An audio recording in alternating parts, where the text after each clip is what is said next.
नमस्कार, मी विजय जगताप. आज आपल्या PCMC न्यूज चॅनलमध्ये पिंपरी चिंचवड महानगरपालिकेचे सत्तारूढ पक्षनेते प्रशांतजी शितोळे आज या ठिकाणी आलेले आहेत. आज पिंपरी चिंचवड महानगरपालिकेमध्ये भारतीय जनता पार्टीची सत्ता आल्यानंतर नुकतीच त्यांना 100 दिवस पूर्ण झालेले आहेत. या 100 दिवसाच्या कामकाजाबद्दल आणि एकूणच प्रवासाबद्दल आज आपण त्यांच्याशी संवाद साधणार आहोत. नमस्कार शितोळे साहेब. नमस्कार. शितोळे साहेब, सत्तारूढ पक्षनेता हे जे पद आहे म्हणजे एखाद्या शाळेचं हेडमास्तर जसं असतो तसं हेडमास्तर म्हटलं जातं त्या पदाला. म्हणजे तेवढंच एक मोठं आणि सन्मानाचं पद आहे. हे पद तुम्हाला मिळेल असं वाटलं होतं का? सर्वात प्रथमतः आज PCMC न्यूजनं या ठिकाणी या पॉडकास्टमध्ये बोलवलं त्याबद्दल आपल्या सर्वांचं धन्यवाद. आणि एक चांगला पॉडकास्ट किंवा PCMC न्यूज कमी काळात जास्त लोकांपर्यंत रीच झालेला चॅनल आहे, त्याबद्दल आपलंही अभिनंदन. तुम्ही विचारलेल्या पहिल्या प्रश्नाला निश्चित चांगलं उत्तर देऊ शकेल, कारण की तो विश्वास सर्व नेत्यांनी माझ्यावर दाखवला ही खरं तर माझ्यासाठी फार मोठी गोष्ट आहे. पद हे कुठलंही छोटं नसतंच, परंतु नेते मंडळींचा आणि पक्ष नेतृत्वाचा विश्वास त्या पदावर असणं आणि त्या पदावर बसलेल्या व्यक्तीनं ते पद सांभाळणं, अशा प्रकारे जेव्हा त्यांना कॉन्फिडन्स वाटतो तेव्हा आपण ते पद सांभाळण्यासाठी निश्चित पात्र आहोत अशी जेव्हा भावना तयार होते तेव्हा आपण त्या पदाला न्याय देऊ शकतो असा कॉन्फिडन्स जेव्हा असतो तो निश्चित ते पद हे आपल्यासाठी योग्य आहे असं वाटायला लागतं. निश्चित प्रत्येकाला खूप चांगल्या पदांची अपेक्षा असते, परंतु मी भारतीय जनता पक्षामध्ये आल्यानंतर लागलीच माझ्यावर एका विश्वासानं पक्ष नेतृत्वानं शहरातल्या सर्व आमदार महोदयांनी, महेदा लांडगे असतील, शंकरभाऊ जगताप असतील, अमितजी गोरखे असतील, उमाताई खापरे असतील आणि त्यांच्याबरोबर माजी खासदार अमरजी साबळे आहेत, आमचे राजेशजी पांडे आहेत आणि यांच्यासह प्रदेशाध्यक्ष, शहराध्यक्ष शत्रुघ्नजी काटे, देवेंद्रभाऊंनी माझ्यावर विश्वास टाकला आणि हे पद जबाबदारीचं मला दिलं. ते पण राष्ट्रवादीतून निवडणुकीच्या पूर्वी प्रवेश केल्यानंतर लागलीच हे पद डिक्लेअर झालं. पहिलंच पद माझं डिक्लेअर झालं. याचा अर्थ आपण कुठं ना कुठंतरी केलेली समाजसेवा, गेले अनेक वर्ष राजकारणाचा अनुभव हा त्यांच्यापर्यंत योग्य पद्धतीनं पोचला, ही माझ्यासाठी फार मोठी गोष्ट आहे आणि ती जबाबदारी मी पेलण्याचा प्रयत्न करतो आहे. बरोबर. तशी म्हणजे पक्षाने फार मोठी तशी संधी दिली तुम्हाला, कारण की राष्ट्रवादी काँग्रेसमधून नुकतंच भाजपमध्ये येणं, तुम्ही निवडून येणं आणि पदाची जबाबदारी तुमच्याकडे देणं. शितोळे साहेब, भारतीय जनता पार्टीच्या या आता सत्तारूढ पक्षनेतेपदी तुम्ही नियुक्ती झालेली आहे. हे जे पद आहे म्हणजे एकीकडे महापालिकेच्या विकास कामांना दिशा देणं, धोरणांवर काम करणं, नगरसेवकांना बरोबर घेऊन काम करणं, गेल्या 3 महिन्यातला नेमका अनुभव काय सांगाल? बरेचसे नगरसेवक नवीन आहेत. सभागृह नेता, सत्तारूढ पक्षनेता, गटनेता अशी वेगवेगळ्या नावांनी या पदाला संबोधलं जातं. आणि हे करत असताना पक्षाची भूमिका या शहरासाठी काय आहे, केवळ पक्षाचीच नव्हे तर आपल्या सत्ताधारी पक्षाबरोबर इतर पक्षांची सुद्धा भूमिका समजून घेऊन त्यातनं आपल्या शहरासाठी सकारात्मक निर्णय घेणं गरजेचं असतं. त्यामुळं या 3 महिन्यामध्ये अनेक लोक नवीन असल्यामुळं अनेक लोकांना सभाशास्त्र असेल, किंबहुना आपण निवडून आल्यानंतर केवळ लोकांसाठी काम करायचं आहे ही जी त्यांची भावना आहे ती अतिशय योग्य आहे आणि त्या पद्धतीने तो प्रत्येकजण प्रवृत्त होत असतो किंवा तो त्या ठिकाणी एक्सप्रेस होत असतो, स्वतःला एक्सप्लेन करायचा, स्वतःला मांडण्याचा प्रयत्न करत असतो. तो चुकीचा नाही, परंतु तो कालावधी, तो वेळ, कदाचित कमी अनुभव असल्यामुळं त्यांच्यामध्ये असलेला कामांसाठी करण्यासाठीचा ॲग्रेसिव्हनेस हा सगळ्या पक्षांमधला आहे. त्यामुळं काही वेळेस वेळ खूप गेलेला आहे सभांना, हा अनुभव आहे. परंतु वेगवेगळे विषय असताना महापौरही नवीन आहेत, महापौरही एकदा निवडून आलेले आहेत आणि महापौरांची भूमिका सगळ्यांना बोलून द्यायची, आपल्या शहरात सगळ्यांच्या चर्चा झाल्या पाहिजेत. त्यामुळं 3-4 सभांमध्ये बराच वेळ लागला, परंतु त्यामधून आता 4-5व्या महिन्यात आता असं आम्हाला कळतं की आता त्याला कुठेतरी मर्यादा पण आली पाहिजे. शहरामध्ये अवास्तव चर्चा न होता आपण ज्या वास्तव भूमिकेमधून शहराला न्यायचं आहे, शहराला आउटकम रिझल्ट जो द्यायचा आहे, नागरिकांना ज्या ज्या अपेक्षा ज्या ज्या नगरसेवकांकडून आहेत त्या पूर्ण करण्याचा प्रयत्न आम्ही इथनं पुढच्या काळात करू. आणि गेल्या 2-3 महिन्यामध्ये सभांमधून तेच जाणवलं की प्रत्येकाला काम करायची इच्छा आहे. मग त्या कार्यक्रमाला आम्ही एका साच्यामध्ये बसवू तो कार्यक्रम पूर्णपणे नगरसेवकांचा आणि सर्व नगरसेवकांना न्याय द्यायचा प्रयत्न करू. शितोळे साहेब, 100 दिवसात नेमकी काय कामं केली, अगदी वेगात तुम्ही काय सांगू शकाल? 100 दिवसामध्ये मुळातच आम्ही या 100 दिवसात बजेट आमच्या काळात लगेच आलं. त्या बजेटमध्ये मी तुम्हाला सांगायला मला आवडेल, या शहरामध्ये स्वर्गीय आमदार लक्ष्मणभाऊ जगताप वैद्यकीय मदत कक्ष चालू झाला. हो. या शहरामध्ये जगातला सगळ्यात मोठा संभाजी महाराजांचा पुतळा जो आहे त्या पुतळ्याला विद्युत रोषणाई करण्यात आली आणि जयंती जोरात साजरी करण्यात आली. या शहराला पाणी पुरवठा करणाऱ्या भामा आसखेडचं कामाचे आदेश देण्यात आले. या शहरामध्ये बजेटला मंजुरी देण्यात असताना चुकीच्या पद्धतीवर काम करणाऱ्या व्यक्तींवर कारवाई आमच्याकडनं करण्यात आली. या शहरामध्ये भविष्याच्या काही योजना आहेत त्या पवना डॅमसारख्या धोरणात्मक निर्णयाला आम्ही अंतर्गत मंजुरी दिली. या शहरामध्ये महत्त्वाकांक्षी प्रकल्प असताना या पुणे मुंबई रस्त्याला अण्णासाहेब मगरांचं नाव देण्यात आलं. या शहरामध्ये सांगवीसारख्या पुलाला आम्ही विद्युत रोषणाईचं उद्घाटन करून त्याचं उद्घाटन केलं. या शहरामध्ये बटरफ्लायसारखा ब्रिज आपण एक आकर्षितपणा म्हणून सादर केला.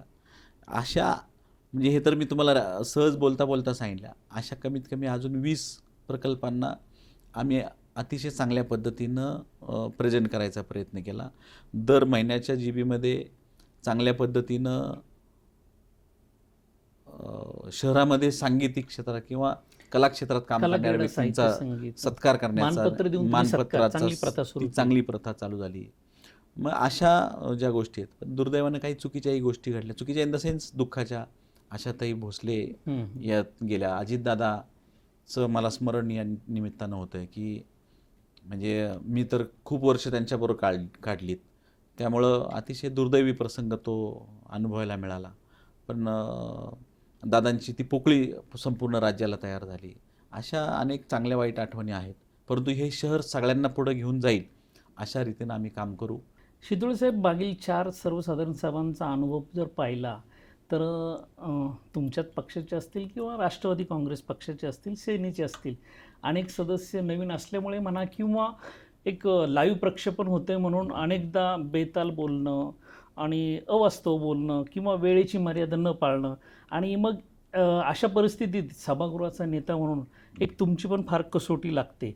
मग अशा वेळी ह्यांना नियंत्रणात आणण्यासाठी काही प्रशिक्षण वगैरे देण्याचा काही विचार आहे का? काय तुमचं म्हणणं असं आहे की लाईव्ह असल्यामुळं तो जास्त पद्धतीने ॲग्रेसिव्ह किंवा बोलणं होतंय? नाही, बरेच जण 90% नगरसेवक रील काढतात नंतर सगळ्या गोष्टींची त्यांच्या सोशल मीडिया. आता शेवटी बघा, सोशल मीडिया हे एक चांगलं माध्यम आहे. फेसबुक, ट्विटर, इन्स्टा या माध्यमातून जो तो ज्याच्या त्याच्या परीने त्याला स्वतःला चांगल्या पद्धतीनं मी माझी भूमिका मांडण्याचा प्रयत्न करतोय, तो काय चुकीचा नाही. परंतु तेच मगाशी सांगितलं की तो अवास्तव जो वेळ जातोय चर्चेच्या ह्याच्यातून, ती अडचणीची गोष्ट होती. शेवटी प्रत्येक सभा काही 7-7, 8-8 तास चालणं योग्य नाही. धोरणात्मक निर्णय असतात, अनेक चांगल्या महत्त्वाची कामं असतात. त्या कामांना कुठेतरी चर्चा करून त्याला सकारात्मक दृष्टीनं बघून त्या विषयावर निर्णय घेऊन पुढं जायचं असतं. प्रत्येक विषय हा प्रत्येक वॉर्डमधला हा जनरल बॉडीमध्ये नसावा असं 100% माझं मत नव्हे, ते ओव्हरऑल मत आहे. तुम्हाला वेगवेगळ्या कमिट्या असतात, प्रभाग समित्या असतात, वेगवेगळ्या विषय समित्या असतात. प्रभाग समित्या जरी आत्ता नसल्या तरी तुम्हाला आम्ही नेते मंडळी म्हणून अनेक समित्यांचे अध्यक्ष आहेत. मी गटनेता किंवा सभागृह नेता आहे, महापौर आहेत, स्टँडिंग कमिटीचे चेअरमॅन आहेत, उपमहापौर आहेत. हे जे पदाधिकारी आहेत हे नगरसेवकांची कामं करण्यासाठी आहेत. मग त्यांना ते सुद्धा लक्षात आलं पाहिजे की सगळ्यांना की आपण आपल्या नेते मंडळींकडे किंवा वरिष्ठांकडे जाऊन आपली कामं मार्गी लावावीत. म्हणून सभेचा कालावधी कमी करण्याचा आमचा प्रयत्न आहे. आणि त्यासाठी आत्ता तुम्ही म्हटले प्रशिक्षण घेण्याचं मनात आहे का, तर मी रामभाऊ म्हाळगी प्रतिष्ठानमध्ये प्रबोधिनीमध्ये मुंबईला 128 लोकांसाठी नगरसेवकांना प्रशिक्षण घ्यावं वा वा. अशा पद्धतीची मागणी केली. मागणी केलेली आहे. त्यांनाही पत्रव्यवहार केलेला आहे आणि सर्वच्या सर्व नगरसेवकांना ते प्रशिक्षण देण्याचा आमचा मानस आहे. तो येत्या काही दिवसात पूर्ण होईल. वा, अतिशय चांगली गोष्ट आहे. शितोळे साहेब, भारतीय जनता पार्टीची सत्ता आल्यानंतर अवघ्या 2च महिन्यात फार मोठा एक हाहाकार उडालणारी घटना घडली. ती म्हणजे 60,18,00,000 रुपयांचं बोगस उपसूचनांचं प्रकरण, ज्याची चौकशी समिती नेमली गेली. चौकशी समितीचा अहवाल देखील आला आणि त्या अहवालामध्ये हे नियमबाह्य झालं किंवा चुकीच्या पद्धतीने बिलं दिली गेली असं त्यामध्ये निष्कर्ष निघाला. ह्यामध्ये नेमका दोष कोणाचा, म्हणजे प्रशासनाचा की जे चुकीचं नियमबाह्य काम काही मंडळींनी केलं? ह्यामध्ये नेमकं तुमची भूमिका काय?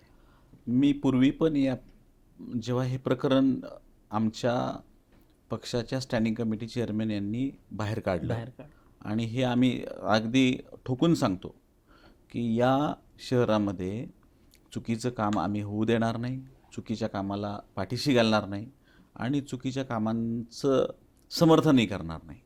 उलट मुळातच हा जो चुकीचा प्रकार होता तो बाहेर काढला तो आमच्या पक्षाच्या एखादा प्रमुख पदावर असलेल्या व्यक्तीनं आमच्या अभिषेक बारणे यांनी. त्यामुळं पूर्वी पण आपण त्यांचं समर्थन केलेलं आहे. या प्रकरणामध्ये अनियमितता आहे हे एक लक्षात घ्या. बरोबर. त्यामुळं मी पूर्वी पण माझी भूमिका एकदम स्पष्टपणे ठेवली होती. आजही त्या भूमिकेतून बदलायचं काही कारण नाही. काय, जेव्हा कुठल्याही कॅफोपर्यंत बिलिंगसाठी येतं तो कॉन्ट्रॅक्टर येतो आणि त्याला बिल सादर करतो असं होत नाही.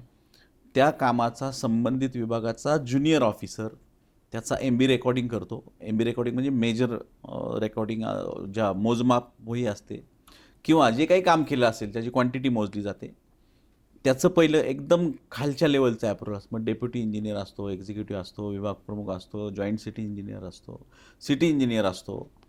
म्हणजे अशा प्रकारच्या सुपर क्लास 1पर्यंत हे प्रकरण येतं आणि ते सगळं म्हणजे तावून सुलाखून झाल्यानंतर, म्हणजे हे बिल देणं योग्य आहे का तर योग्य असं म्हटल्यानंतर मग ते कॅफोकडे म्हणजे अकाउंटंटकडे जातं आणि तेव्हा तो त्या कामावर बजेट आहे का नाही आहे का ते देऊन तो. या दरम्यानच्या काळात ही प्रक्रिया झाली, परंतु ही प्रक्रिया बिलाची पूर्ण झाल्यानंतर कॅफोपर्यंत जेव्हा येतो तो हा प्रवास आहे कालावधी, तो प्रवास चुकीचा केला. याचा अर्थ तुम्ही पद्धत 100% चुकीची झाली. ही 1,00,000% प्रशासकीय पद्धत आहे. याच्यामध्ये प्रशासनाने चूक केली. याच्यामध्ये सर कुठल्या नगरसेवकाची सही असते, कुठल्या पदाधिकाऱ्याची असते, कोणाचीच नसते. राजकीय माणूस यात सही कुठला करू शकत नाही, त्याचा अधिकारच नाही. सांगू शकतो, पत्र देऊ शकतो, परंतु माझ्या समितीचे जे अधिकार आहेत त्या समितीचा अधिकार वापरण्यासाठी जे काही प्रस्ताव झाले त्याला ज्या नगरसेवकांनी ज्या सह्या केल्या त्या प्रस्तावावर सह्या केल्यात. त्यामुळं त्या प्रस्तावाबाबत ही बिलं खोटी आहेत हे नगरसेवकाचं काम नाही बघणं, हे प्रशासनाचं काम आहे. परंतु ती बिलं झालेली आहेत याचा अर्थ तो बिलांचा प्रोसेस जी काय झाली तिथपर्यंतचा प्रवास जो त्या विभागाचा आहे, कॅफोचं नाही, त्या विभागाने ती प्रवास करून आणलेली बिलं, याचा अर्थ त्यांच्या विभागाचं काम त्या लोकांनी केलं आणि त्यांना ती बिलं देण्यासाठी पात्र आहेत. परंतु त्यात त्या बजेटला रक्कम आहे का, त्यात नाही आहे का, कुठून घ्यायची आहे, हे काम कोणाचं होतं? हे त्या विभाग प्रमुखांचं आणि कॅफोचं होतं. मग त्या कॅफो आणि त्यांच्यामधला जो प्रवास आहे तो मात्र 100% चुकीचा झाला. एवढी घाई करण्याचं कारण काय? म्हणजे 30 मार्चला म्हणजे जून जुलैला पण ती बिलं निघालीच असती. मग नाही काय झालं सांगतो तुम्हाला. एक लक्षात येत नाही अनेकांच्या, केवळ बातमी म्हणून तुम्ही पण देऊ नका. मी एक तुम्हाला एकदम स्पष्ट सांगतो, क्लिअर. काय, ते जर 60 कोटी आम्ही मागच्या 30 तारखेला आम्ही इन द सेन्स प्रशासनाने दिले नसते, तुम्ही म्हणताय ते अगदी बरोबर आहे. काय पुढं देता आले असते का? तर देता आले असते, पण पुढं देता आले असते याचा अर्थ माझे 60 कोटी या वर्षातले माझे कमी झाले असते. आणि ते 60 कोटीचं कमी झाले असते याचा अर्थ माझी 224 म्हणजे 240 कोटी रुपयाची कामं मला यावर्षी काढता नसती आली. म्हणजे मी 250 कोटी रुपयांच्या कामाला आम्ही यावर्षी मुकलो असतो. त्यामुळं ती एक तांत्रिक बाब समोर होती त्यामुळे ती गोष्ट त्या वर्षातली बिलं आहेत. बरं, दुसरी गोष्ट, जी जी वर्गवारी झालेली दिसते, आता कालचा तुम्ही अहवाल पाहिला आहे का नाही मला माहीत नाही, परंतु तो पाहिला असेल तर असं दिसतं की ज्या कामांवरची पैसे वर्ग झालेले आहेत, याचा अर्थ त्या कामांवर त्या वर्षी ते पैसे खर्ची पडले नसते. हा एकदम तांत्रिक मुद्दा आहे. बरोबर. त्यामुळं ते खर्ची पडले नसते याचा अर्थ ते काय कॅरी फॉरवर्ड होत नाही, ते लॅप्स होतात, ते कुणालाच मिळत नाहीत. मग ते लॅप्स होण्याच्या ऐवजी कमी असलेल्या किंवा कमी बजेट असलेल्या कामावर ते पैसे वर्ग करावेत, असा पूर्वीपासून चालत आलेला हा पायंडा आहे. बरं, गेली 4 वर्ष प्रशासकीय राजवटीत कुठल्या नगरसेवक होते का? कुणी कुठावर सह्या केल्यात का? बिलं दिली गेलेली आहेत.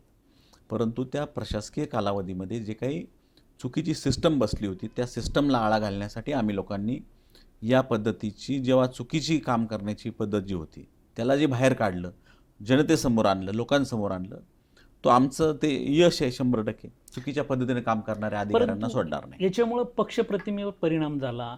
राज्यभर भारतीय जनता पार्टीची सत्ता असलेल्या पिंपरी महापालिकेत हे काय चाललंय असं जे चर्चा झाली. हो, परंतु ती चर्चा साहेब आम्ही केलेली नाही ना. ती प्रसारमाध्यमांना माझी विनंती आहे की तुम्ही या गोष्टी समजून घ्या. काय होते, सत्ताधारी आम्ही आहोत, आमचं म्हणणं असं आहे, ती बिलं अशा काळातली आहेत, ना सत्ताधारी होते ना विरोधक होते. त्याचा दोष सत्ताधाऱ्यांना जात नाही, विरोधकांना सुद्धा जात नाही. का? आम्ही नसलेल्या काळातली ती बिलं आहेत. आम्ही निवडून आलो 16 जानेवारीला, म्हणजे 15ला मतदान झालं, 15 जानेवारीला, 16ला निकाल लागला. आमची कारकीर्द 6ला पहिली GB झाली, त्यात महापौर उपमहापौरांचं सिलेक्शन झालं. त्याच्यानंतर आम्हाला काही दिवस गेले, फेब्रुवारीमध्ये बजेट सादर करणं होतं, बजेट फेब्रुवारीमध्ये सादर झालं. आणि मला सांगा, ह्या गोष्टी तोपर्यंत कुठल्याही नगरसेवकांना काहीच माहिती नाही. अशा काळातली बिलं आहेत ती. आमच्या कालावधीतलं त्यातलं बिल नाही. त्यांनी ही बिलं जी केलेली आहेत ती ही निवडणुकीपूर्वी केलेल्या कामं किंवा किंबहुना कदाचित ती जानेवारीपर्यंत केलेल्या कामाची बिलं असतील, परंतु तो काळ आमचा चालू झाला नव्हता. मग ही घाई नेमकी कोणी केली? प्रवीण जैननी केली की अन्य कोणी? नाही, ती बाय डिफॉल्ट आहे ना. 31 मार्च हा काही घाई करायचा वेळ नाही, तो सगळ्या देशात ठरलेला आहे. 31 मार्च हा फायनान्शियल इयर एंडिंग आहे, त्यामुळं कुणी घाई केली असं मला म्हणता येत नाही. पण तो सिस्टमच आहे ना, म्हणजे आपल्या कॅलेंडर डेट वाईज तो त्या दिवशी आपलं आर्थिक वर्ष संपतं. त्यामुळं तुम्हाला मागच्या वर्षात जी काही तुम्हाला पेंडन्सी आहे, ती पेंडन्सी जेवढी क्लिअर करता येईल ती क्लिअर करायचा प्रशासनाचा किंबहुना आमच्यासारख्यांचाही प्रयत्न असतो. परंतु त्यात सांगतोय तेच सारखं, पद्धत चुकीची झाली, त्या पद्धतीत अनियमितता झाली. इथनं पूर्वी कितीतरी करोडो रुपयांच्या बिलाला बिल दिल्यानंतर कार्योत्तर मान्यता ही जनरल बॉडीसमोर आलेली आहे किंवा त्या कमिटीसमोर आलेली आहे. पण ते दुर्दैवानं असं झालं की ते ऐकणाऱ्याला जर चुकीचंच ऐकायचं असेल, किती समोरच्यानी सांगितलं, चुकीचंच घ्यायचं असेल, तर ते दुर्दैवानं आमच्या पक्षाच्या बाबतीत झालं. आणि ते दोष आता आम्हाला काही अंशी मिळतात, परंतु आम्ही म्हणतो हा दोष नाही, हा जी अडचण ही आम्ही लोकांनी समोर आणली. आणि अशा पद्धतीच्या चुकीचं काम करणाऱ्या, चुकीची पद्धत वापरणाऱ्या कुठल्याही व्यक्तीला या महानगरपालिकेत आम्ही काम करू देणार नाही. अशा पद्धतीची जी ठाम भूमिका आम्ही मांडली ती आजही कायम आहे आणि इथनं पुढेही राहील. शितोळे साहेब, भारतीय जनता पार्टीची तुमची सत्ता आल्यानंतर 2 महत्त्वाचे जे काही निर्णय जे तुमचे गाजले, त्यामधला एक म्हणजे प्रभाग समित्या ज्या 8 होत्या पूर्वी, त्या तुम्ही अचानक 10 करण्याचा निर्णय घेतला. याच्यामध्ये तुम्ही आता मोठं पालिकेलाही मोठं आर्थिक नुकसान होणार आहे असं दिसतंय. दुसरी गोष्ट, अजूनही तुमच्या 7 जणांच्या स्वीकृत सदस्याच्या नियुक्त्या झालेल्या नाहीत. हे मागचं नेमकं कारण काय? कारण की पक्षनेता म्हणून हे दोन्ही निर्णय तुमचेच झालेले आहेत. नाही, काय 8चे 10 झाले, त्यात पूर्वी पण आपण सांगितलं होतं की नागरिकांना शहराची लोकसंख्या 2017ची जर बघितली आणि 26 आज 9 वर्षाचा कालावधी गेलेला आहे. 9 वर्षाच्या कालावधीमध्ये या शहराची लोकसंख्या प्रचंड वाढलेली आहे. 2014ची विधानसभा, 2017ची महापालिकेची निवडणूक, त्या काळातली असलेली मतदारसंख्या, लोकसंख्या, नंतरच्या काळात झालेली, पुन्हा एकदा झालेली 2019ची विधानसभा, त्यावेळेसचं असलेलं मतदान, 2019 नंतर कोविड सिच्युएशन, त्यामध्ये शहरामध्ये झालेले बदल, त्यामध्ये शहरामध्ये जे काही अनेक वेळा शहर रिकामं झालं, अनेक वेळा शहर आजाराने ग्रस्त झालं, अनेक वेळा जाये झाली, म्हणजे ज्याला मायग्रेशन म्हणतात. अनेक वेळा मायग्रेशन इकडून तिकडे तिकडून इकडे झालं अख्ख्या देशातून किंवा महाराष्ट्रातून. ते सगळं जर बघितलं, लोकसंख्येचं जर प्रमाण पाहिलं तर साहेब आज चिंचवड विधानसभा मतदारसंघ ज्याचं नेतृत्व आज आमदार शंकरभाऊ जगताप करतात, त्या मतदारांची लोकसंख्या सोडून द्या, मतदारांची संख्या 7.5-8 लाखाच्या घरात आहे आज. भोसरी मतदारसंघाची ज्याचं नेतृत्व आमदार महेशदादा लांडगे करतात, तो मतदारसंघसुद्धा जवळपास 6 लाखावर पोचला आहे. चिंचवड पिंपरी फक्त मतदारसंघ ज्याचे उपाध्यक्ष अण्णा बनसोडे आमदार आहेत, त्यांचा मतदारसंघ फक्त तो कॉम्पॅक्ट राहिला आहे, कारण की त्याच्यात वाढ नाही झाली. परंतु हे दोन्ही मतदारसंघ बाजूचे आहेत, त्यात प्रचंड वाढ झाली. त्यामुळं ही लोकसंख्या पाहता लोकांना जर चांगली सेवा द्यायची असेल तर ती जवळ मिळाली पाहिजे. मग 2 क्षेत्रीय कार्यालय वाढली तर त्यात काय फरक पडत नाही. परंतु हे झालं तुमचं वरवरचं सफाईदार कारण झालं. परंतु राष्ट्रवादीचं म्हणणं आहे की त्यांना 2 अध्यक्षपद मिळणार होती, म्हणून जाणीवपूर्वक भाजपनी.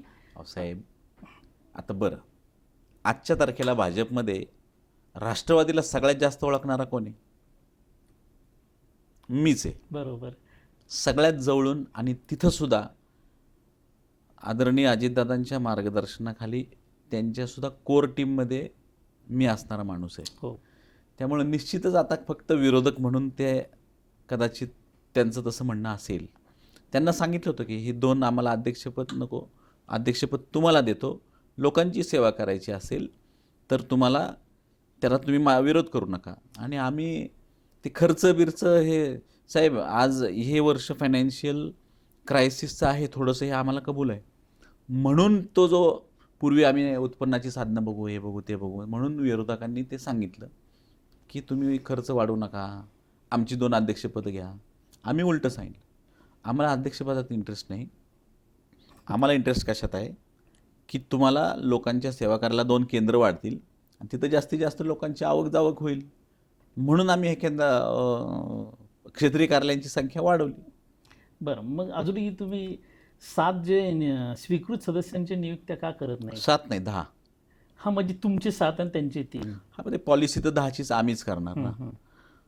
म्हणजे त्यांचा तर तो विषय, त्याच्याबद्दल मी काय बोलू शकत नाही. त्यांनी त्यांची नावं दिलेली आहेत, मी त्याच्याबद्दल काय बोलू शकत नाही. परंतु आमच्या काय झाले की भारतीय जनता पक्ष हा मोठा पक्ष आणि संख्याच एवढी चांगल्या लोकांची आहे की त्या नावांमध्ये कॉम्पिटिशन करत असताना सगळ्यांनाच त्या अडचणी होत आहेत की कोणाला द्यायचं, कोणाला नाही द्यायचं. त्यामुळं हा निर्णय गेले 2-3 महिने पेंडिंग राहिला आहे.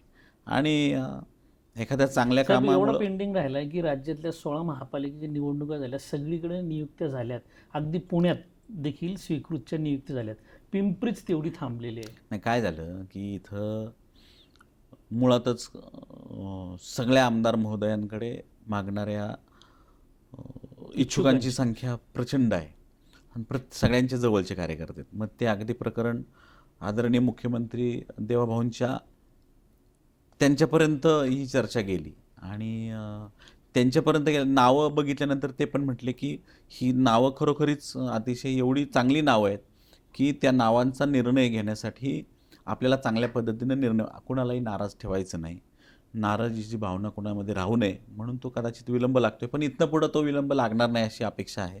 वरिष्ठ पातळीवरून तो येत्या जनरल बॉडीत निर्णय होऊन जाईल. म्हणजे जून किंवा जुलैमध्ये त्याचा निर्णय होऊ शकतो. बरं, शितोळे साहेब, तुमच्याच 1-2 भाषणांमध्ये आम्ही ऐकलं होतं की प्रशासन काळात पालिकेची फार वाट लागली, म्हणजे फार आर्थिक घडी विस्कटली.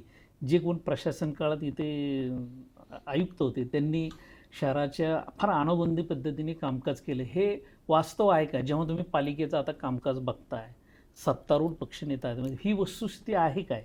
नेमकं जनतेला काय सांगाल? काय झालं, गेल्या 4 वर्षामध्ये मागच्या निवडणुकीच्या पूर्वीच्या इतका मोठा कालावधी प्रशासकीय काळ कधीच कोणी पाहिला नव्हता महाराष्ट्रात.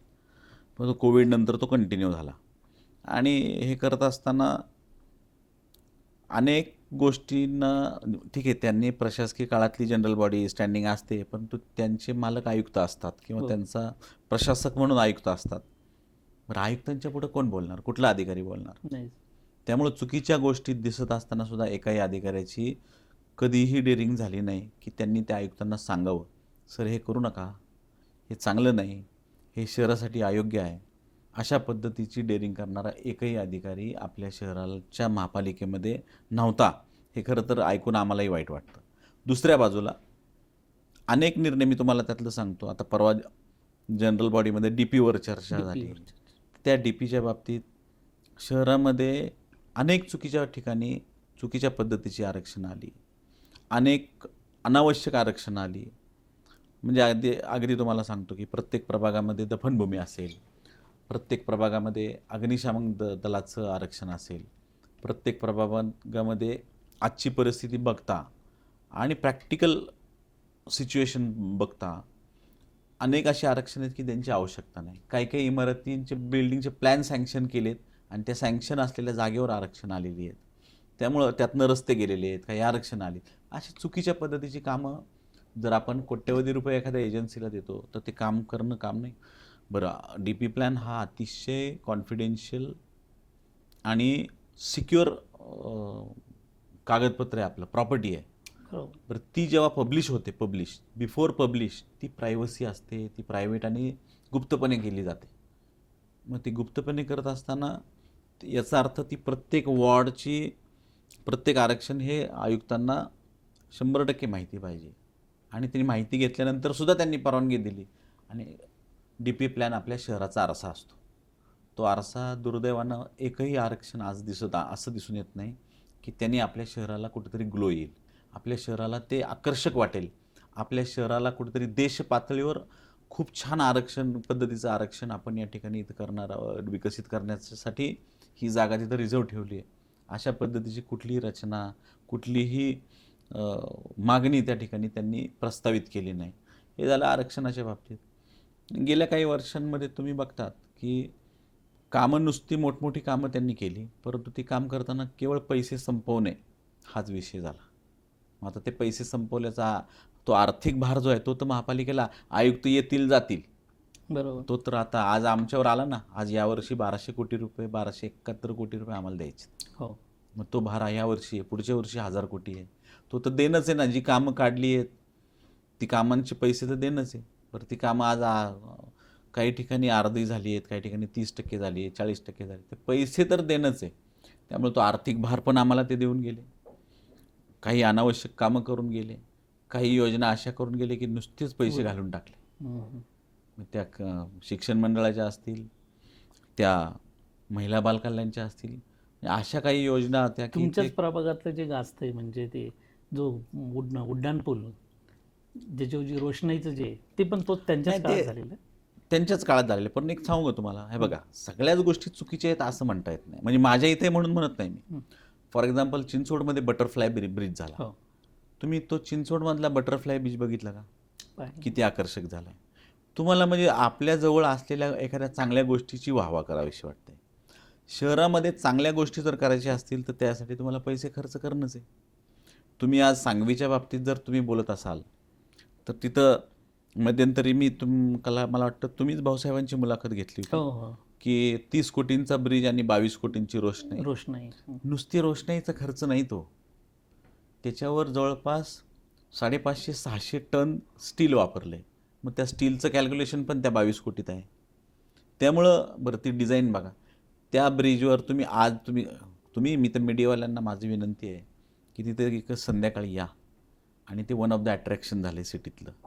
आपल्या शहरात नव्हे, अख्ख्या महाराष्ट्रामध्ये अशा पद्धतीचं डिझाईन असणारा ब्रिज नाही. आवाज तो खर्च आहे का? तर तिथं गेल्यानंतर असं वाटतं की आवाज खर्च म्हणून मला इथं तो आवाज तर वाटेल, परंतु तिथं गेल्यावर वाटतं नाही, खरंच हे जे ॲम्बियन्स तयार झाला आहे हा ॲम्बियन्समुळं नाही. ठीक आहे, काही चांगल्या गोष्टींसाठी किंवा काही गोष्टी आकर्षित करण्यासाठी, आकर्षण करण्यासाठी तुम्हाला ते खर्च केलाच पाहिजे. केवळ त्याचं म्हणून नाही. मी तर तुम्हाला सांगतो, पूर्वी तुम्हाला बास्केट ब्रिज आठवत असेल. हो, आता काही लोक म्हणतात गरज होती का? अरे गरज तर बऱ्याच गोष्टींची नाही आहे, परंतु आपण करतो ना त्या गरज. सौंदर्यीकरणाच्या एक्झॅक्टली. तुम्हाला जर तुमच्या शहरामध्ये आकर्षकपणा आणायचा असेल, नुसतं सौंदर्यीकरण करायचं म्हणून नव्हे, अट्रॅक्शन पाहिजे. माझ्या शहरात पर्यटक आला, माझ्या शहरात बाहेरचा माणूस आला तर तुम्हाला 4 ठिकाणं दाखवण्याजोगी पाहिजेत. आम्हाला वाटतं की शहरातल्या आपल्या सगळ्या नद्या स्वच्छ झाल्यानंतर सगळे ब्रिज आकर्षित असणारे किंवा आकर्षण असणारे असायला पाहिजे. ब्रिजच नव्हे, तुमच्या शहरामध्ये जी जी गोष्ट महापालिका डेव्हलप करते तिला काहीतरी वैशिष्ट्य पाहिजे. त्यामुळं माझं मत असं आहे, हे बघा, तो तर काळ ते 22 कोटी जेव्हा खर्च झाले ते काय मी खर्च केलेले नाही, नवविरोधी पक्षांनी खर्च केलेत. नाही, पूर्णपणे अख्खाच्या अख्खा खर्च. प्रशासन काळात. साहेब, तुमच्या माहितीसाठी मुद्दाम मी म्हणजे स्क्रीनवर सांगतोय, अजितदादांच्या हस्ते उद्घाटन घ्यावं हे पहिलं पत्र आणि पहिलं निमंत्रण देणारा मी आहे त्यांना. बरं. त्यांची तारीख घेणारा मी आहे त्या ब्रिजसाठी. आणि मागच्या निवडणुकीपूर्वी ते पण त्यावेळेस आमच्या अश्विनीताई जगताप आमदार होत्या, त्यांच्या मतदारसंघात तो ब्रिज येत होता. अध्यक्ष शंकरभाऊ जगताप होते भारतीय जनता पक्षाचे. त्यांना सांगून त्यांना विचारून अजितदादांच्या हस्ते त्या ब्रिजचं उद्घाटन केलं.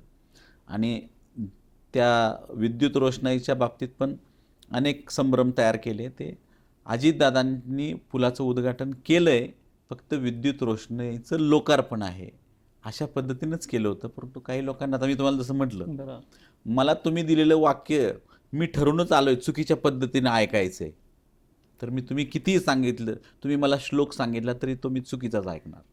थोडक्यात विरोधी पक्षाचं काम आहे त्यांच्या पद्धतीने त्या नाही, सगळं बरं नाही. म्हणजे आजचा राष्ट्रवादी काँग्रेस पक्षाला ॲटलिस्ट मी विरोधक तर मानतच नाही. बरं. का नाही मानत, तर ते माझे मित्र सहकारी आहेत. आणि आपण शहराचे विश्वस्त म्हणून 128 लोक निवडून आले. विश्वस्त या शब्दाचा अर्थ काय आहे? आपल्यावर लोकांनी विश्वास टाकलेला आहे, दिलेली जबाबदारी. पक्ष निश्चित तुम्हाला आदरणीय मोदीजींचं, देवेंद्रभाऊंचं राष्ट्रप्रथम, मग ते राष्ट्रप्रथम असताना आपण त्या संज्ञेमध्ये आम्ही सगळे येतो.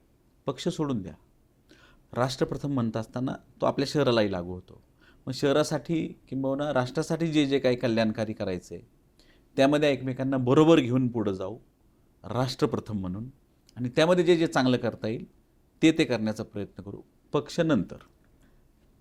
शितोळे साहेब, आत्ताच तुम्ही म्हटलं की यावर्षी महानगरपालिकेला 1241 कोटी रुपयांचं देणं आहे.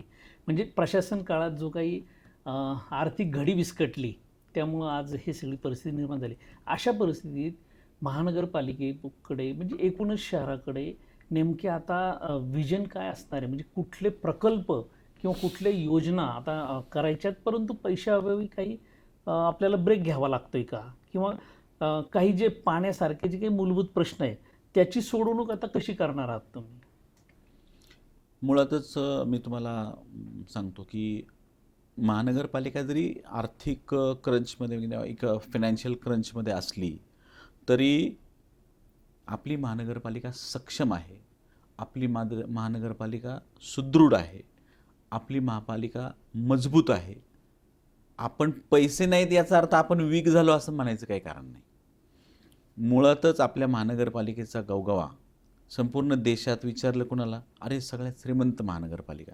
पण ती श्रीमंत महानगरपालिका नाही, नगरपालिका होती. नगरपालिका. पण ती नगरपालिका असताना ती श्रीमंती आजही आम्ही आमच्या मनात आणि आजही तशी टिकवायचा प्रयत्न करतो आहे. या शहराला अनेक नेते मंडळी लाभली.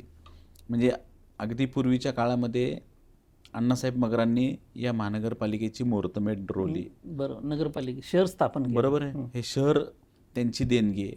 का तर तेव्हाचे गावकरी लोक सगळे पाहुणे रावळे त्यांचे. बरोबर. आणि इथं असलेला जो औद्योगिकरणाचा जो ओढा होता तो टाटा बजाज यांच्या माध्यमातून मोठा झाला.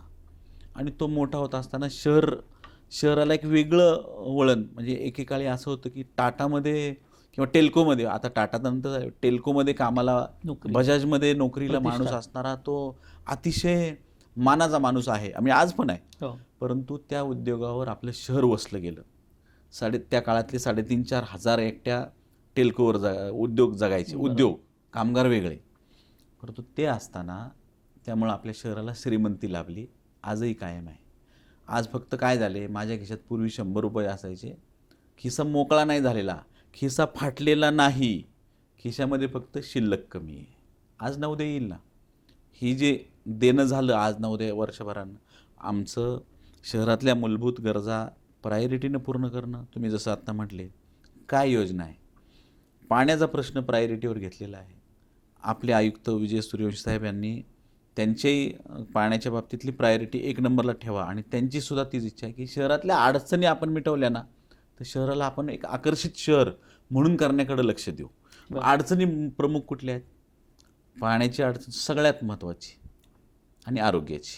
या 2 अडचणींच्या तक्रारींचं प्रमाण जर आपण अगदी झिरोवर आणण्याचा प्रयत्न केला तर तुमच्याकडं इतर आकर्षण असणारी किंवा शहराला खूप छान पद्धतीने ग्लो करतील असे प्रोजेक्ट आपण करू शकू. या फ्री माइंडनी काम करता येईल. आज भामास्केटच्या बाबतीत पाण्याच्या मंजुऱ्या झाल्यात, तिथं आमचा जॅकवेल ॲक्टिवेट झालेला आहे. आज पाईपलाईनच्या बाबतीत वर्क ऑर्डर दिलेले आहेत, प्रत्यक्ष काम काल चालू झालेलं आहे. पवना डॅमच्या बाबतीत ते दुर्लक्षित झालंय जरा. पवना लाईन याच्यामध्ये माझी तर सगळ्या पक्षांना विनंती आहे की विनाकारण त्याच्यामध्ये राजकीय रंग द्यायचा प्रयत्न करू नये. आपल्या शहराचं कल्याण पण आपण बघितलं पाहिजे, बाजूच्या शेतकऱ्यांचं बघितलं पाहिजे. त्या पवना डॅममुळं बाधित असणाऱ्या लोकांना अडचण होणार नाही, दुःख होणार नाही, त्यांच्या वेदना कमी होतील अशा पद्धतीची रचना आपण करू शकतो का? तर माझा विश्वास आहे सगळे बरोबर आलं तो करू शकतो. त्यामुळं येत्या काळामध्ये पवना बंद लाईन करण्यासाठी आम्ही आग्रही आहोत आणि येत्या वर्षभरात तुम्हाला त्याचे निकाल नक्की दिसतील. येत्या 6 महिन्यामध्ये भामास्केटचं पाणी आपल्या शहराला जे मिळायचे ते भामास्केटचं पाणी येत्या 6 महिन्यामध्ये मिळवणार. पाण्याची मूलभूत अडचण मी पूर्वी एकदा कुठेतरी 3-4 वर्षापूर्वी पॉडकास्ट दिला होता कुठेतरी, मला लक्षात येत नाही कोणाचा, पण मी त्यावेळेस पण म्हटलं 5-6 वर्ष झाले असतील त्याला की आपल्या महापालिकेचं धरण पाहिजे, स्वतंत्र धरण पाहिजे. आपण जागा आणू शकत नाही, पण असलेल्या पाणीसाठी आपल्या मालकीचे होतील का? असलेल्या पाणीसाठ्यावर पूर्ण 100% कंट्रोल आपला राहील का? अशा पद्धतीची मागणी आम्ही शासनाकडे करणार आहोत. आपल्या आजूबाजूला छोटी मोठी बरीचशी धरणं आहेत की त्या धरणांची मालकी हक्क आपल्याकडे जर येऊ शकत असेल तर त्यांचा खर्च आपण करू. आपल्याकडे कॅपॅसिटी, मी तुम्हाला म्हटलं आपण फायनान्शियल आपण काय इतक्या वाईट अवस्थेत गेलेलो नाही की आपल्याला की काहीच करता येणार नाही. उलट आपण म्हणतो महत्त्वाकांक्षी प्रकल्पांची योजना आम्ही आणणार आहोत की त्यातनं शहराला तुम्हाला अडचण येणार नाही. आमच्या डोक्यात तर चंदीगडला तुम्ही बघा, सगळ्यात त्या काळामध्ये म्हणजे 70-80-90 वर्षापूर्वी चंदीगड शहर खूप प्लॅन्ड विकसित झालं. अगदी त्याचं प्लॅनिंग बघितलं ना तर त्या काळातलं आजसुद्धा तुम्ही शहरातल्या मध्यवर्ती भागात गेला तर खूप सुंदर मोठमोठाले रस्ते, इमारती, नियोजनबद्ध असलेले आराखडे आजही ते शहराला खूप बोलकं करतात. तिथली हिरवाई, पर्यावरण, निसर्ग म्हणजे त्या शहरात गेल्यानंतर खूप छान वाटतं. आपण वाटतच नाही की एवढ्या मोठ्या शहरात आहे. त्या शहराने मॅनमेड डॅम केला, तलाव केला, जवळपास 45-50 एकरचा त्यांचा तलाव आहे. स्वतंत्र कृत्रिम पद्धतीनं मानवनिर्मित तलाव आहे, नैसर्गिक नाही.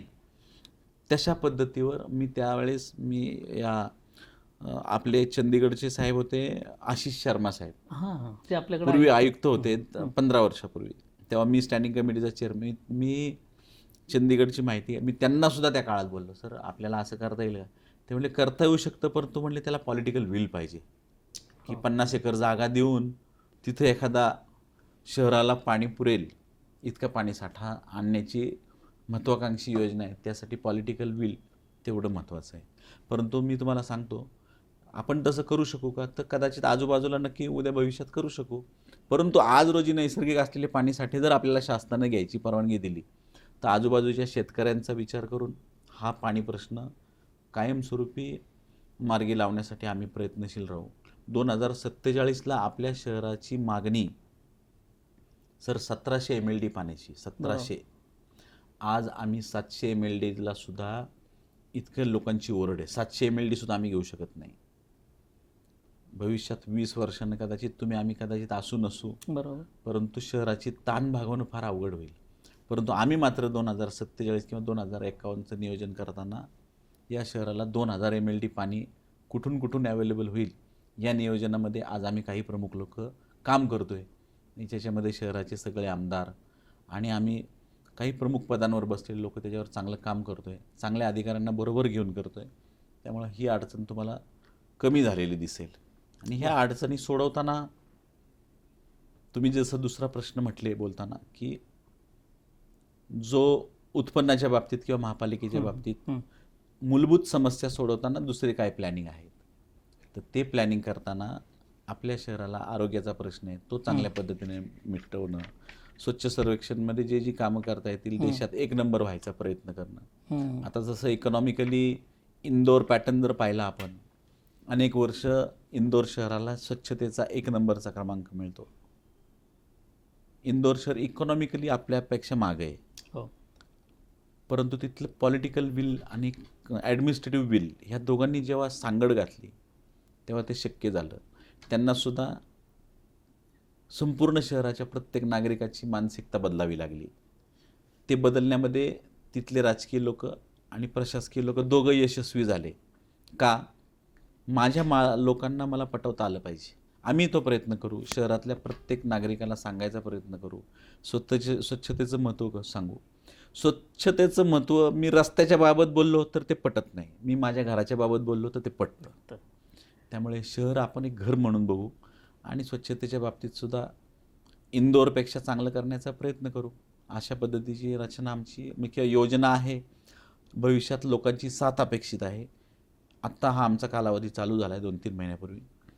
पुढं शहराचे चांगले रिझल्ट तुम्हाला दिसतील. नाही, चंदीगडचं उदाहरण आणि पॉलिटिकल विल हा अतिशय चांगला मुद्दा तुम्ही या ठिकाणी मांडला. शितोळे साहेब, गेल्या 4 सर्वसाधारण सभा आत्ता महानगरपालिकेत झाल्या, परंतु तुमच्या बाबतीत नेमका आक्षेप म्हटला जातो की काही तुमचं म्हणा तो स्वभावाचा भाग असेल किंवा तुमचं बोलण्याची स्टाईल म्हणा किंवा एक ते आवाजातलं एक कौशल्य असेल म्हणा, परंतु अनेकांना तुम्ही नाराज केला असं एक भावना निर्माण झाली. म्हणजे यामध्ये तुमच्या भीती बाळगावी तुमची की तुमच्याशी मैत्री करावी नगरसेवकांनी, काय नेमकं? तसं भीती बाळगण्याचं काही कारण नाही कोणी. उलट मला काही लोकांनी विचारलं काल, तू अशा मी म्हटलं अरे मी गेली 25 वर्ष मी सभागृहात आहे, म्हणजे मी 2002 पासून मी हे पाहतोय. त्यामुळं 2002ला म्हणजे मला तर अभिमान वाटतो. कदाचित ते उत्स्फूर्त बोलणं असेल, नाही तसं नाही, मी कधी कोणाला असं नाही. आता काय होतं, काय काही लोक कळत असतं तरी ते त्या पद्धतीने एक्सप्रेस होत राहतात, परंतु त्यांना सांगण्याची कदाचित माझी फक्त वैयक्तिक त्या काही लोकांना सांगायची पद्धत कदाचित कोणाला पटत नसेल. परंतु जर एखादा सिनियर असेल तर त्यांनी सुद्धा सभागृहामध्ये ते तारतम्य ठेवणं हे अपेक्षित असतं. आता मी तुम्हाला सांगतो, जनरली सभागृह नेता बोलल्यानंतर तो विषय संपलेला असतो. ते संकेत आहे सभाशास्त्राचे, सभाशास्त्र आहे ते काय मी तयार केलेलं नाही. परंतु याची पण जाणीव काही सिनियर लोकांना नसेल तर त्यांनी ते पाळली पाहिजे. दुसऱ्या बाजूला सगळे 128 लोक, मी तुम्हाला जसं म्हटलं, मी विरोधी पक्ष मानतच नाही. का? तर आपल्यातले विश्वस्त आहे आम्ही पक्षाच्या अगोदर आम्हाला इथं महानगरपालिकेत आपण विश्वस्त आहे म्हणून, त्यामुळे माझा त्यांच्यावर विश्वास आहे, त्यांनी माझ्यावर विश्वास ठेवा. आपल्या शहराचं जिथं जिथं कल्याण आहे तिथं आपण एकत्र राहू. त्यामुळं त्यांनी काय असं भीती वगैरे म्हणजे माझ्यात तर भीती बाळगणार का काहीच नाही. माझे सगळेच मित्र आहेत, सगळेच आजचे सगळे म्हणजे आज रोजी सगळे जेवढे नेते मंडळी आहेत ना, ते सुद्धा सगळ्यांना पूर्ण शहराला माहिती आहे की आम्ही मैत्रीच्या कॅटेगरीत आहेत पहिले. परंतु मैत्रीच्या जागेवर राजकारण करताना शहराचं कल्याण जिथं असेल तिथं जर तुम्हाला कडक भूमिका घ्यावी लागत असेल तर तीसुद्धा निश्चित घेतली जाईल. आणि राहिला प्रश्न नगरसेवकांना, बाबा वाईट वाटत असेल तर मी तुमच्या माध्यमातून त्यांना सांगतो की बाबा काही तक्रार असेल तर माझ्याकडे या, मी तुमची सगळ्यांची कामं करून देतो. माझ्यासारखे पदाधिकारी आहेत. मी कालही प्रेसला सांगितलं, महापौरांना सांगा, मला सांगा, स्टँडिंग कमिटी चेअरमॅनला सांगा. आणि आमचीच जर तक्रार करायची असेल तर या शहरामध्ये 2 विधान परिषदेचे आमदार आहेत, 2 विधानसभेचे आमच्या पक्षाचे आमदार आहेत, एक राष्ट्रवादीचे उपसभापती आहेत, आणि यांच्याकडूनही आपण तक्रार वजा काम करून घेऊ शकतो. परंतु माझी सगळ्यांना विनंती आहे की आपल्या माध्यमातून की वैयक्तिक कुणाशी माझा हेवा देवा नसेल, काही कारण पण नाही. माझे सगळे मित्र आहेत. शहराचं कल्याण करण्यासाठी आपण एकत्र राहून काम करू. माझी जर काय चूक होत असेल तर मी नक्की सुधारण्याचा प्रयत्न करेन. तुमचं सहकार्य आम्हाला अपेक्षित आहे, तुमचं मार्गदर्शन अपेक्षित आहेत. मार्गदर्शन असताना कधी चिमटेही घेत जा आणि कधी आम्हाला सूचनाही करत जा. आणि शहरामध्ये जे लोकांच्या कल्याणासाठी योग्य आहे ते आमच्याकडनं करून घ्या अशी तुमच्याकडूनही आम्हाला अपेक्षा आहे. तर अशा प्रकारे प्रशांत शितोळे साहेबांनी गेल्या 100 दिवसाच्या कामकाजाबद्दल आणि एकूणच महापालिकेपुढील संभाव्य प्रश्न आणि एकूणच अडचणी आणि त्यांचे जे काही विजन आहे त्या संदर्भात आपल्याला आज या ठिकाणी माहिती दिली.